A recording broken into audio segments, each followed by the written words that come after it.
Welcome na naman sa isang edisyon ng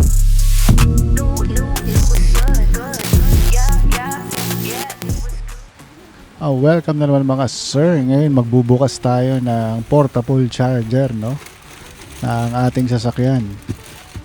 At ito na ang portable charger na ating binubuksan. Binabalik lang natin ang mga kasuputan. Hindi, yun yung isang B2L. At buksan natin to na parang chichirya lang. Tingnan natin, black top pow. Kita na naman, bukas na bukas. Medyo may kabigatan at makapal ang mga wire, no?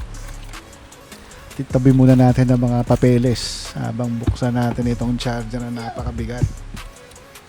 At sa ganito, itanggalin natin ang strap upang malaman natin ang haba.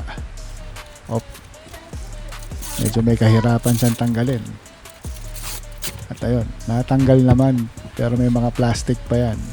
Pero pipilitin nating ibukas kahit may plastic. Dahil lumalaban ang ulo ng ahas, no? Tingnan mo naman, sa kapal. Black Mamba. At dahil mahirap nga siyang ibuka, buksan natin ang ilaw, no? At ibalik muna natin itong strap dahil dumidikit dun sa sahig ng sa likod.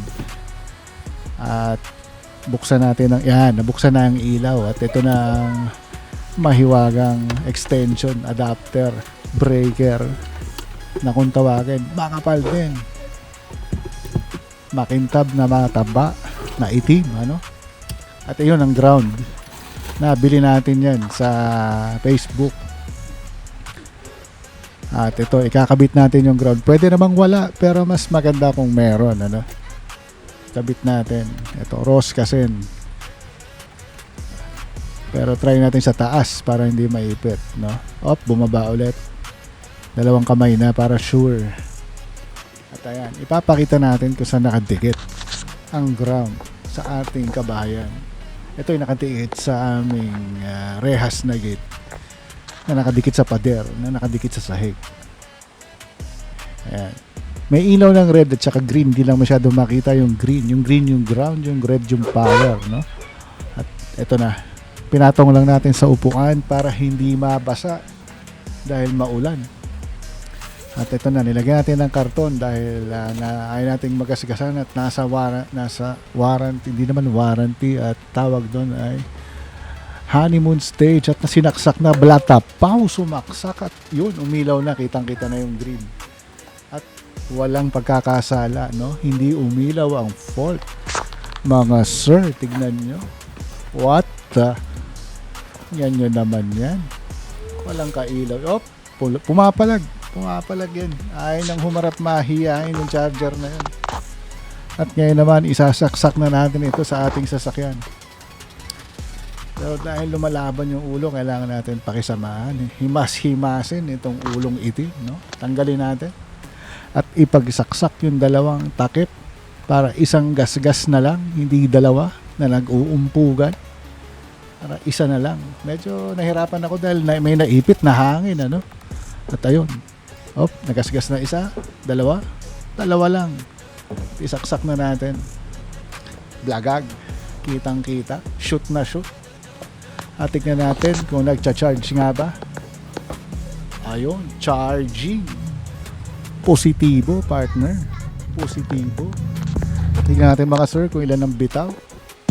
Ayun, may bitaw siyang 1.4 kasi nagpapainit pa siguro, pero nung tinignan ko ulit yan, naging 2.0 yan. So nagwa-warm up pa lang siya ng mga time na yan.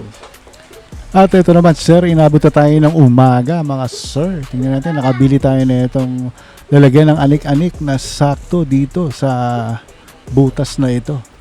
Tingnan natin kung fit siya. Baliktad. Ayun, fit naman. Pasok na pasok. Blata pa. Uy.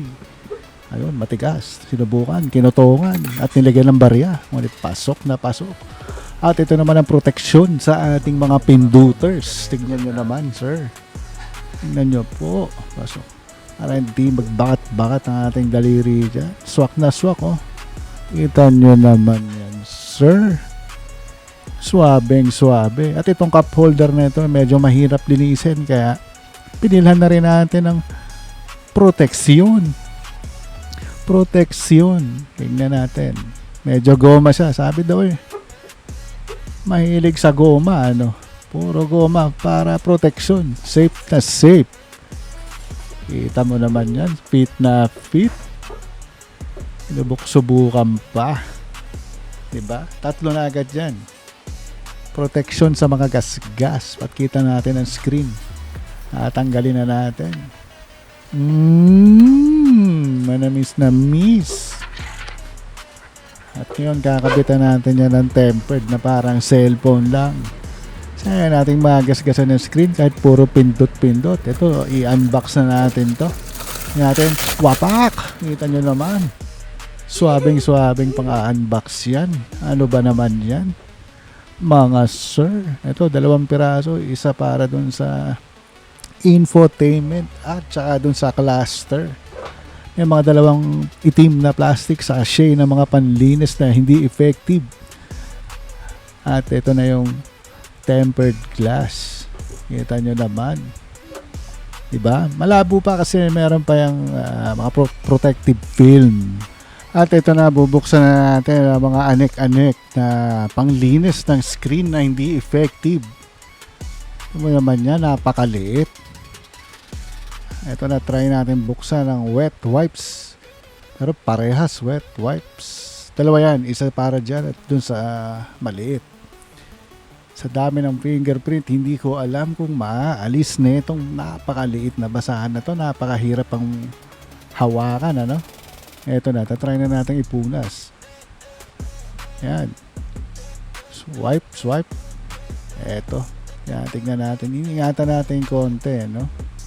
At nagtataka, ayun, pinatay na. Kasi napipindot. Yan, pagkatapos ng 5 oras, no? Madumi pa rin. Tinabutan na ng hapon. At ginamitan na natin itong pangmalakasang LCD cleaner. Ayun, 2 pusngat ang ginawa. Ipinakita kung ano to.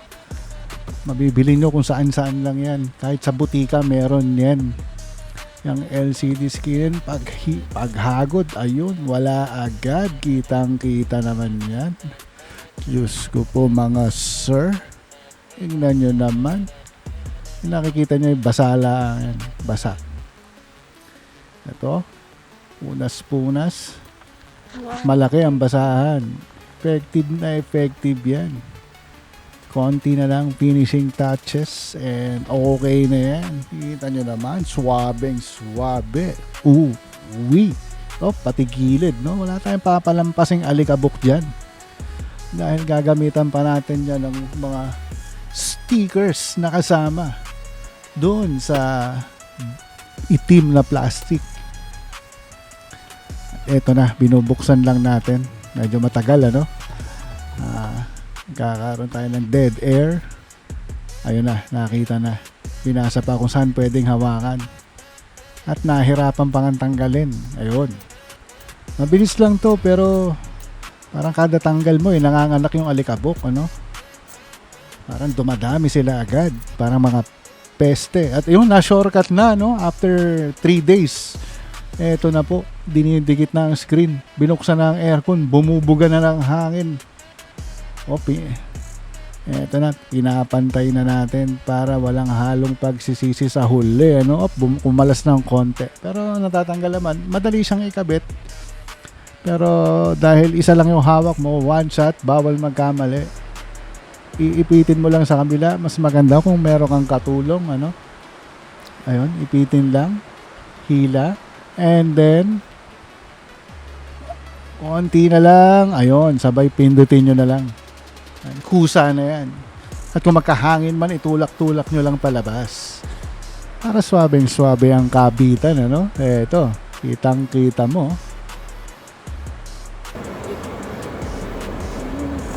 Kailangan malamig. Uy, hindi yun. Hindi na yun. Pahila yan, pahila. Connecting niya. May butas mo. Ang butas yun. Ay, may butas mo. Oo. So, hindi ko na ito pupunasan. Malinis na ito. At eto na nga, no? Kunin na natin ang mahiwagang libro kung nasaan ang tempered glass para sa instrument cluster. At eto na, bubuksan natin, no? Ay na naman yung walang kakwentang-kwentang panglinis ng fingerprint. Di na natin kailangan yan dahil bagong peel ang ating cluster, ano? Eto na ang tempered glass nilalabas. Susukatin natin kung fit na fit nga ba siya doon sa ating paglalagyan, ano? Wala pang alikabok yan, clear na clear. Mga sir, tingnan nyo naman, sinusukat. Pinuksan agad.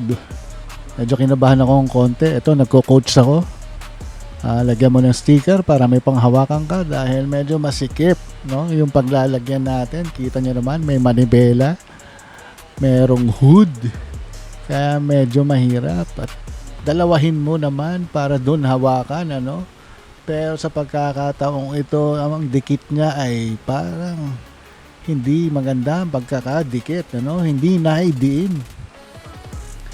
Kaya medyo duda ako doon sa paglagay ng guide na yon, no? Ito na, tinatanggal na po ang screen. At ito na nga sinasabi ko, ayot, natabig pa ang camera. Nasiko tayo, partner. Wala bang foul yun, rep? Pero wala daw. Play must go on. Ayun na. Tanggalin na natin lahat dahil mahirap pihitin doon at puro kanto, ano? Eto na. Hindi naman mahirap, yung diskarte lang. At sa hindi inaasahan pagkakataon, nagkaroon tayo ng konting, tira mo naman, hinawakan sa mismo. Diyos ko Lord, ayun na nga ba, nagkamali. May lusutan pala yung ilalim, ipinatong, lumusot, tumabingi, at ngayon ay tinatanggal ulit. Medyo mahirap tanggalin to dahil puro kanto at natanggal naman. Kita naman natin. Di pala mahirap. May kadali ang itanggal ngayon. Kinamay na po. Wala na pong guide. Ako po naman, tignan nyo. Bumibuelo pa. Eto na. Pangalawang subok. Nilagyan na po ng salo para hindi lumusot doon. Tignan natin kung may shoot, ano? Tinulak na po. May konting push. At pinindot. Yan na, kusa, pinunasan. Another take. Ito. Dahan-dahan. Konting tulak. Konting ayun, hindi raw fit. Pero medyo suabe. Rico, suabe. Medyo suabe naman. Konting himas. At okay na, no? Medyo tabingi ng konti pero doable. Doable na to, partner. Punas na lang. Ayan, konting himas na lang at tapos na, no? Tignan nyo naman kung gaanong kinis yan. Sobrang kinis, pati mga bulag masisilaw sa kintab niyan. Tingnan nyo naman, mga sir. At dito na po nagtatapos ang episode na to, no? And that's it for this episode. Peace out. We out.